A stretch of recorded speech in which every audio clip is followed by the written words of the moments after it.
Hello, econ students. Just here to do our final videos for our final readings of the end of the school year.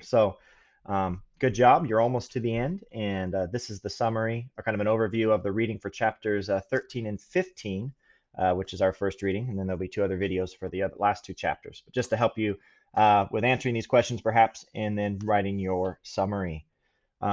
So let's go through each of the first four questions for chapters 13, 15, special problems of time and risk, which is related to the chapter, our readings, our study of investment.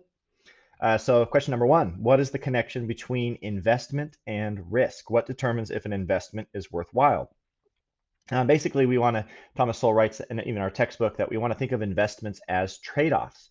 That when you invest something, you are trading something in the present for a future gain or a future benefit. And you're trading off something you could do now, instant gratification, and you're instead going to invest that for what you hope is then a worthwhile future benefit. What is the connection between that then and risk is that it's a balancing of present and future risks that we had at all points, and this is one thing that kind of makes us uniquely human, is that we evaluate. I have present risks, present needs, but I can also anticipate looking ahead to the future of future needs and future risks. And so I'm constantly balancing my resources, especially my time, but my money, my energy, my other resources. Do I want it? Do I need that? Is the risk now the greatest, and I need that now, or do I need to save that? I need to invest and trade off something I could be spending, eating, using, sleeping through now because I want to avoid a future risk.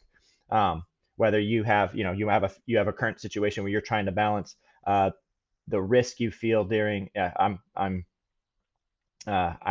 sleepy. I need to go to sleep. I need some rest. I'm tired versus I have a future risk of a test coming up and I need to study. And so which risk is worse? The risk of how tired I am and the detriments of that, my emotions and my thinking and my hangriness or whatever, versus what's going to happen if I'm not able to pass that test. And so that's how I decide if I'm going to then invest and make that shift of current resources and basically it's a sacrifice. I'm going to sacrifice current resources for the future, so that I can mitigate a future risk because I've decided that that future risk is in fact greater than the current risk I'm facing right now. Again, just think about your finances. If you have an investment where you're trying to put away money for retirement, you're constantly making that evaluation.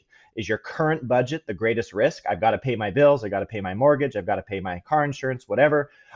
All my money's tapped out. That's where my resources are going to. Or am I making enough money or trimming down my budget enough so that I can shrink the current risk so that now, oh no, the risk of not having it in the future, not having it for college, not having it for retirement, when I can't work anymore, is that now the greater risk? And so now I can sacrifice and shift my resources in the other direction. And so you're constantly answering that second question, what determines if an investment is worthwhile, is the payoff, the rate of return. Is the sacrifice I'm making now going to pay me more and be more beneficial in the future? People always say if you're running up a bunch of credit card debt because you're taking money you're earning and putting it in your retirement account, the late fees and the interest rates and the debt you're incurring currently is going to be much bigger than the benefit you're going to get from that money coming off of when you finally retire. And then you have an immediate pain that is much bigger than the later pain that you're trying to avoid by preparing for retirement prematurely when you can't even meet your current needs. And so in that case, the payoff is not worth it. And so then that investment is not worth it. You need to get your own budget and finances and credit card debt or whatever debt in order now before you can start dealing with that future. And then vice versa. So once you see that what you're going to get down the road, the dividend is going to pay off, then you can say, okay, this investment is worth it. Is the student loan debt now worth my future earnings increase because I went and studied engineering, or I went and studied gender studies, or or poli-sci, or I was a sociology major or history major versus a math major, or versus I went to trade school. You have to decide, is the future payoff adding to or decreasing my risk? And that decides whether this investment is actually worth it. My dad, he always says to look at numbers. He's like, I'm never going to pay off my mortgage to my house. He's like, I never want to pay it off. I'm like, don't you want to be debt free? And he goes, hey, my mortgage, I pay an interest rate of 4% on my mortgage. He's like, I can take the money that I could be using to pay down my mortgage and not have a mortgage anymore, which sounds nice, He's like, I could use that money instead. I could be investing that in the stock market and making 10 to 11%. And so he's saying like he's evaluating the risks of the present and the future. Right? Having a mortgage on his house is low because it's only 4% interest. His resources are more valuable addressing the future risk and opportunity of making a profit at 11%. So even though he's carrying a debt, he's actually still coming out net ahead because he's shifting his resources through time. And that's what investment is all about. Whenever you do an assignment or anything in your life, doing your best.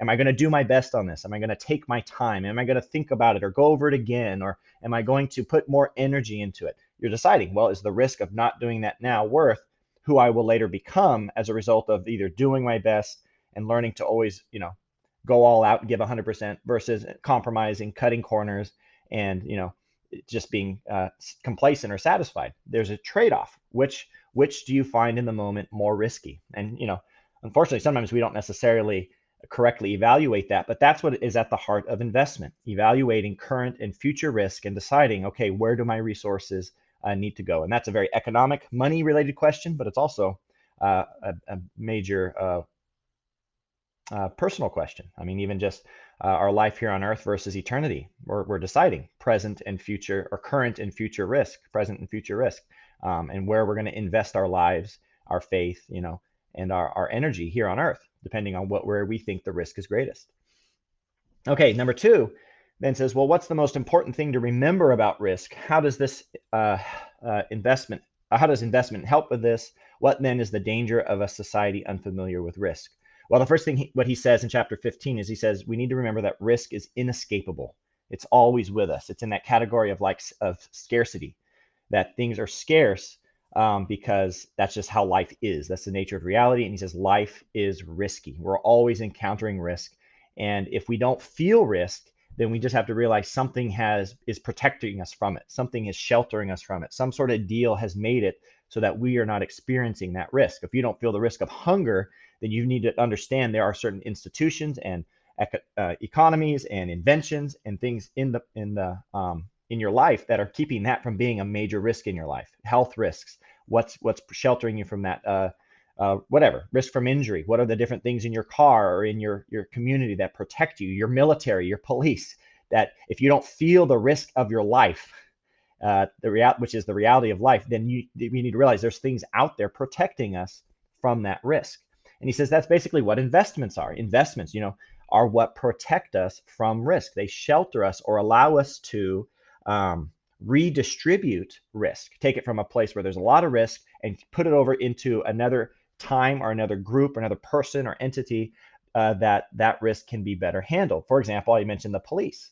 That if I feel safe, it's not necessarily because, evil's been eliminated from the world. There's no more bad guys out there. There's no sin. It's not a fallen world. No, that risk has just been shifted to another category, to the police, or maybe to the military protecting our country, which is a relatively safe and stable place.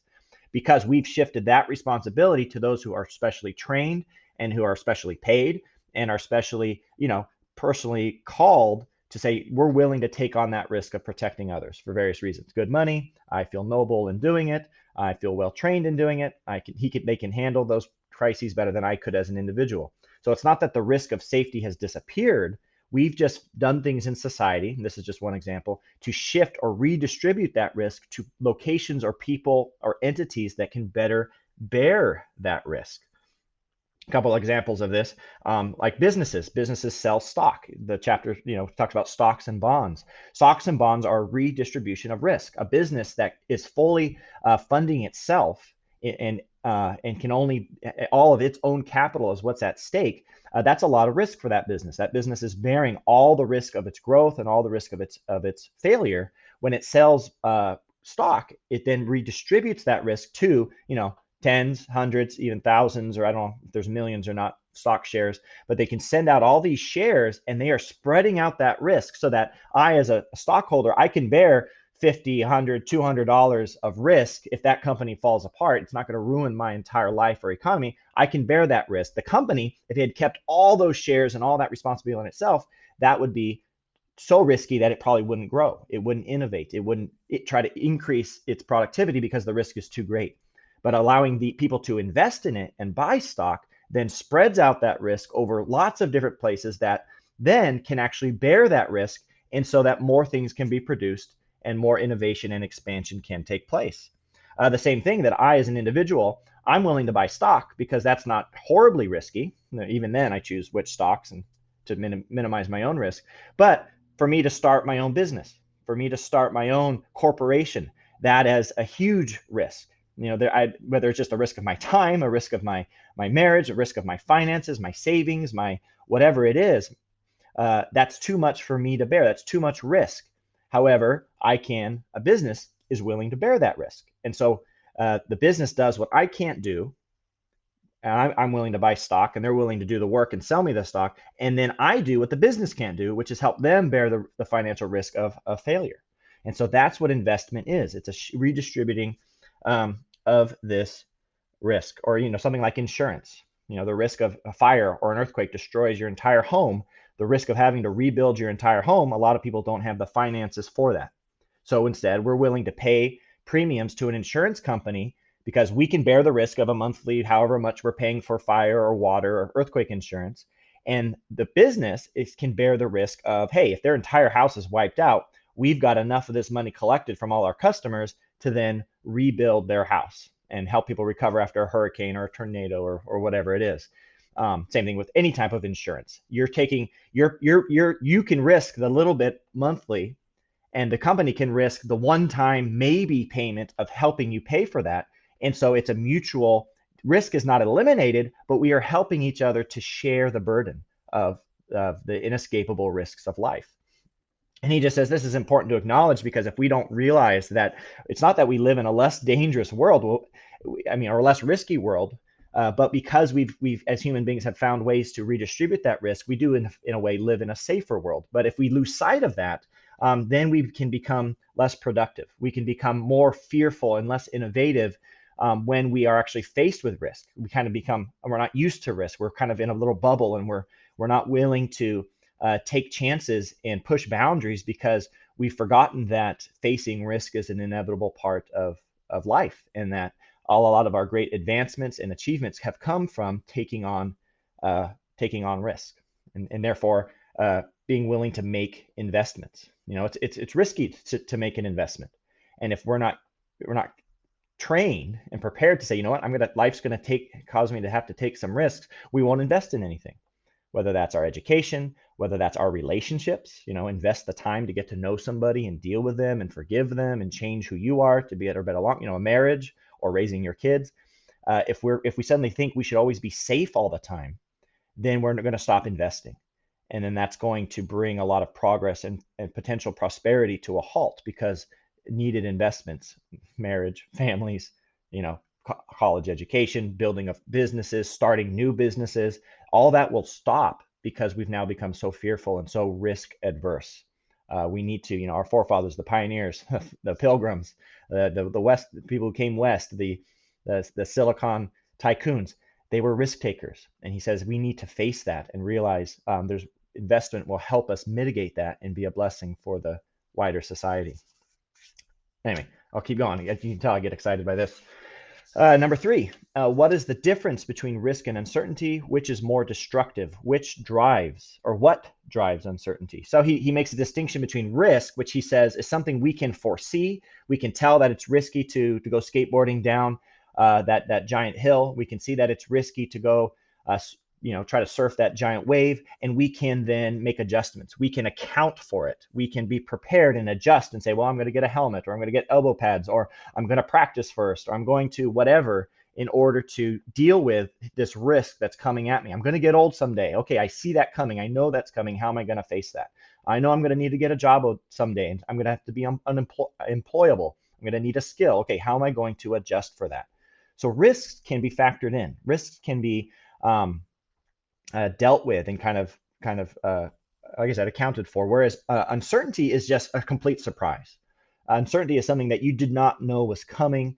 In some ways, the COVID-19 is an uncertainty. It just came out of nowhere and completely surprised people. Some people say, well, you could know it was a risk because we've had lots of viruses over the last 10 years and 15 years, and we know that they can come out of places like China and blah, blah, blah. We could have mitigated that. That would be, again, what you know for ahead of time is risk. Something that completely catches you by surprise is uncertainty. And he argues that that's what's destructive, because you can account for risk, you can build your life around risk, you can prepare for it and try to minimize its effects. But uncertainty hits you like a load of bricks, and you have to just scramble to recover, which is kind of where our country and a lot of things, our society is at right now. Um, and so he says that uncertainty is more destructive, and he says what drives uncertainty, well, the biggest thing is the nature of life. That reality is surprising. That reality is, um, you know, I'm sorry, is uncertain. But economically, he makes the point in the reading that it's governments. That the job of a government is not to plan an economy. The job of a government is not to coordinate everything in the economy, but the job of a government is to provide certainty. That here are the rules. Here's how the economy works. Here's what the tax code says. Here's what private property is going to be protected. Here's what, if you invent something, you start a business, here are the rules. Here's how lawsuits work. Here's how contracts are going to be upheld. That if a government provides certainty, then an economy can flourish because they know the rules and they can mitigate other risks that do in fact exist, but they can play the game. And he says one of the worst things that a government can do is constantly change the rules and create an environment of uncertainty, where we're going to try this, and now we're going to try this, and now this person was elected, so we're going to go in this direction, and now this was elected, and we're going to go in that direction. And so he really warns that the government can really just bless a country, even if he says, even if it's like a really controlling government, if it at least doesn't change the rules all the time, people will adapt and learn to play by those rules. But where the rules are always changing, that is very, very difficult. I think that's one thing about this lockdown that has made things hard on people, is that um, people started it thinking, okay, 15 days to flatten the curve. This is why we're doing it. And then the rules for why we're doing it, and even the information about the virus has changed. And that uncertainty is what made a lot of people uneasy. Um, Again, if we know there's a virus and we know this is what's happening, we can shape our lives around the risk we know about. But with all the changing uncertainty, that is what kind of makes everybody just stressed out, because they don't know what the rules are. Where the president says one thing, and then the governor says another thing, and then the county says another thing, and we have no idea what's going on. So he says uncertainty is very destructive for an economy. Okay, last question.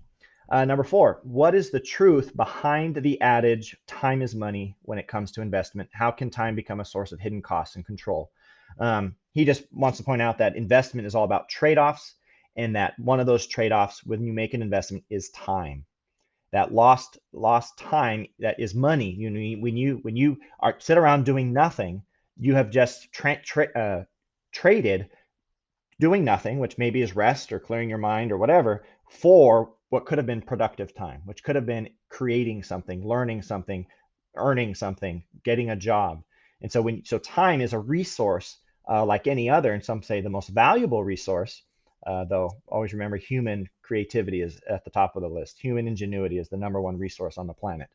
But then pretty close to that, or after that, comes time, because our ingenuity can actually make us more efficient with time. But time is a resource like any other, and when we're making investments, we are paying many times uh, for time, or we're giving up time for something. The years spent in school, time spent studying, time spent sleeping. It's an investment in recovering and resetting your mind and getting healthy, when in fact you could have been doing something else. So time is whenever we lose it, we lose productivity. And he also points out inflation too. That money that you hang on to for a long time will actually be worth less in the future over time, because naturally money tends to inflate and lose value over time. And so he just says, yeah, just keep in mind, there's a reason a bank wants your money. There's a reason they will pay you interest, because you're giving up the time to spend your money right now and using it for what you want, so that they can then use it for what they want, and they're willing to pay interest for that. So time is, again, a resource just as much as money, and the one that we trade off. Do I need the money now, and I can't afford the time, or can I give up my time and try to make some more money in the future? And he just points out that anything that can make you wait, which again, he points to government because they have the authority, but anything that can delay your productivity and say, you know what, you can't do that yet. You can't start that job. You can't graduate yet. You can't do that job until you get your licensing. You can't build your gym until you get this approval. Anything that delays and forces you maybe not to spend money, though a lot of times that too, but forces you to spend your time. Now you've lost that. You've lost that, and it's actually costing you something. Sometimes it's literally costing you because you're trying to live while you wait for something to happen, but otherwise it's just costing you the time that you could have spent being more productive. Again, Mr. Olmstead, we doing our fundraising for the gym, when the fact that, when people feel like, hey, that gym's going to start being built, hey, we're going to start seeing tractors on the hill and stuff's going to start getting erected, we're willing to give our money. When people say, he says, oh, donate to our school, and they don't see anything happening because we're being delayed and time is being spent, then people are, even that an example, people are less likely to want to give. And so that's literally, it costs us money in donations when people don't see visible progress towards the goal we're trying to ask them to donate to. And so he says anybody who has any arbitrary ability to delay is the ability to destroy something, to cost it so much that it might not ever happen. Because again, if you're waiting, uh, uh, if you're waiting and not investing, then it is a hidden cost, and it's just and it's kind of destroying you, or it's going to hinder you. Um, Again, if you're trading away your time because now you're doing something in the meantime, that can be worthwhile. But if you're just waiting without investment, you're spending your whole lockdown and you're not growing in any way, healthier, mentally, more spiritual, then that is a wasted cost, and it's costing you all the things you could have done with that time had you spent it differently. Had I spent it differently. So time is as much a resource that is in the factored into investment as any sort of money or stock shares or anything else like that. Okay, well, hopefully that helps a little bit, and there'll be 2 other videos to check out for the other 2 chapters. All right, thanks a lot.